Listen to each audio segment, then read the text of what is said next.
Assalomu alaykum akalar. Bugungi ishimizda Nexia gibrid. Xo'p, bu mashinamizda o'rta qism rezonatorlari, germetika, permetika bir narsalar surkab etib, ichida tuzatib yurishibdi. Yomon emas. No pishgan. Ichidan chiqdi.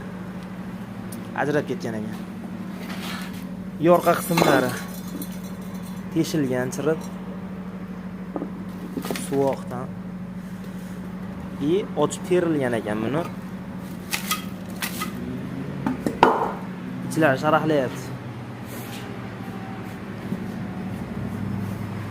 Biz bu mashinamizga o'zimiz chiqar ekan rezonatordan ustanovka qilib berdik.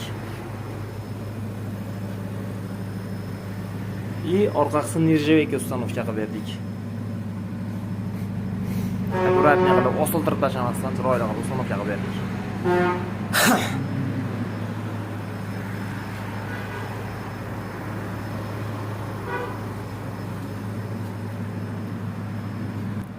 Kimga shunday xizmatlar kerak bo'lsa aloqaga chiqarasizlar. Jonlari yomon bo'lsin, videoni Nexia 2 bor tanishlarga jo'natib qo'yamiz.